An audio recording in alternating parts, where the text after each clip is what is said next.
ეს კადრები ვარკეთილში ჩვეულებრივი გახდა. სამგორის რაიონი ავტოფარეხებისგან თავისუფლდება. ის კი, ვინც წლების განმავლობაში ამ ავტოფარეხებს პირად საკუთრებად თვლიდა, ახლა სხვა რეალობის წინაშეა. მოსახლეობის მიერ უკანონოდ მისაკუთრებული საერთო სივრცეები, სრულიად უფუნქციო, ან და სათავსოდ ქცეული ავტოფარეხები და თვითნებურად შემოღობილი ეზოები. ასეთი იყო 10 წლეულების მანძილზე თბილისური რეალობა, რომელიც საზოგადოების ერთ ნაწილში დიდ დისკომფორტს იწვევს. კორპუსს არ აქვს არანაირი ეზო, არის რკინის კონსტრუქციები. გარაჟები, რაც კორპუსს გარს აკრავს, გაუსაძლისია უკვე. იქნებ გააკონტროლოს ვინმემ ან ყურადღება მიექცეს გარაჟებში მოწყობილ, ეგრეთ წოდებულ ავტოსახელოსნოებს. საღებავის სუნი დგას საშინელი და ხმაური დანადგარების. ამ ეგრეთ წოდებულ გარაჟებში, რომლებიც მიტაცებულია მაცხოვრებლების მიერ ათობით წლები არის დაკეტილი და უმოქმედო.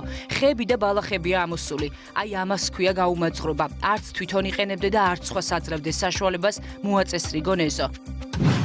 იგივე სიტუაციაა ჩვენთანაც, რკინის ავტოფარეხები და მავთულებით შემოღობილი ბაღები. უკვე წლებია თბილისი უკანონოდ აგებული ავტოფარეხებისგან მოქალაქეებისთვის თავისუფლდება. სამგორის რაიონში ეს პროცესი ამ წუთებშიც მიმდინარეობს.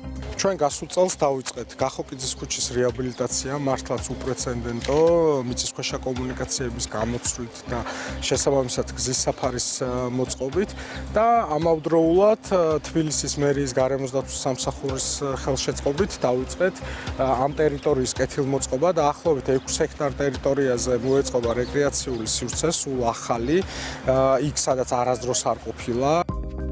მართალია ავტოფარეხების მეპატრონეების ნაწილს ეს გადაწყვეტილება სიამოვნებას არ ანიჭებს მიუხედავად იმის, რომ ზოგს ის წლების განმავლობაში არც კი გამოუყენებია, ისინი იაზრებენ, რომ ეს საერთო სარგებლობის სივრცეა და შესაბამისად პროცესით შეუქცევადია.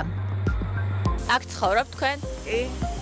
აი, რამდენად მოგწონთ ეს პროცესი ავტოფარეხების დაშლა მიმდინარეობს, როგორც ხედავთ? მე მაგალითად მომწონს, იმიტომ რომ იქნება სილამაზე, იქნება სისუფთავე, მანქანებს ფაქტიურად არაჩერებენ შიგნით. რამდენად მომწონს, იმიტომ რომ სივრცე, ჰაერი რაღაცა ხო ჭირდებათ კაცო ბავშვებს.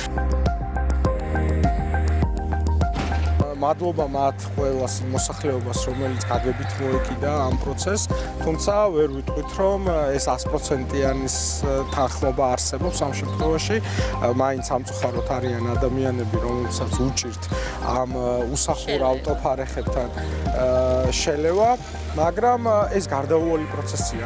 ჩვენ გვაქვს იმის ამბიცია და სურვილი, რომ თბილისში ვარკეთილი გადავაქციოთ პირველ უბნად, რომელიც თავისუფალი იქნება ამ ავტოფარეხების. მოდით მაყურებელს ვაჩვენოთ კადრები, რა ინახებოდა ავტოფარეხებში.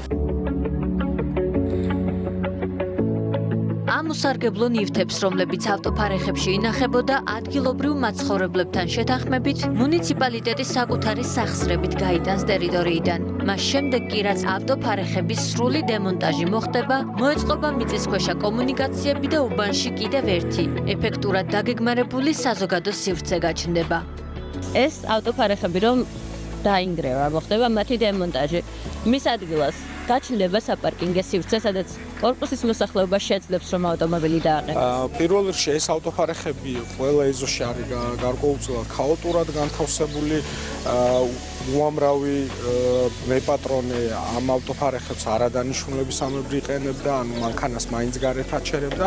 შესაბამისად, ჩვენს მიერ ტერიტორიის მოსუფთავების შემდგომ ხდება დაგეგმარება ისე, რომ გაჩნდეს კეთილმოწყობილი ავტოსადგომები და ამავე დროს ძალიან დიდი ტერიტორია დაეთმოს უკვე გამწვანებას და რეკრეაციული სივრცის მოწყობას.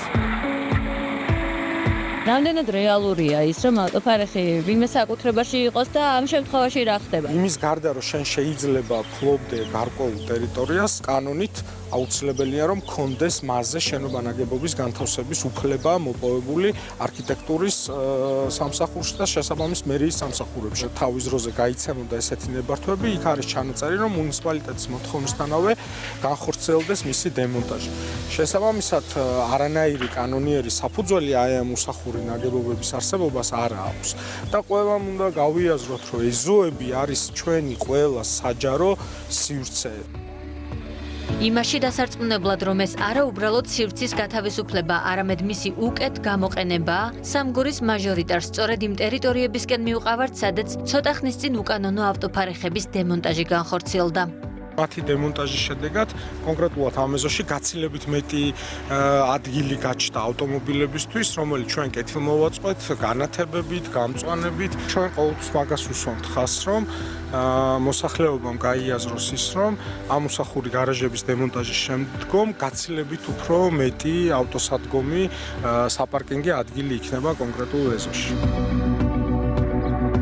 ერთი წლის წინ ამ ტერიტორიაზეც იყო უამრავი უსახური ავტოფარეხი, რომლის დემონტაჟიც განხორციელდა და მივიღეთ ესეთი ლამაზი სივრცე.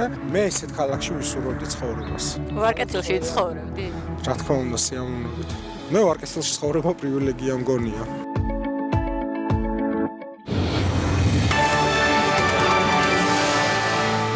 მე ვეთანხმები მომწონს ესეთი ამბები, რეკრეაციული ზონები, მაგრამ ჩემი მაინც ინტერესის სფერო უფრო სტადიონებია და რაც უფრო მეტი სტადიონი ჩდება და რაც უფრო მეტი სათამაშო სივრცე, პირველი თვალში მე ეკვრება, რა ვქნა, თორე რეკრეაციულ ზონას რამეს კი არ უწუნებ. არა, ჩემზე არ დაგეთანხმოთ, არ მithumetes ეს არის მომავალი თაობისთვის ნამდვილად ძალიან დიდი ხელშეწყობა, წარხალისება, мотиваცია და მე წარმოიდგინე დაღლილი ხარ საღამოს სამსახურიდან მისული და გინდა რომ სუფთა ჰაერი ჩაყლაპო და რა ჯობია სადარბაზოდან გამოხო. გავხვალ ფეხით გაისენებ შვედი სკვერში, პარკში, რეკრეაციულ ზონაში ძალიან კარგი სიახლე მოვისმინეთ.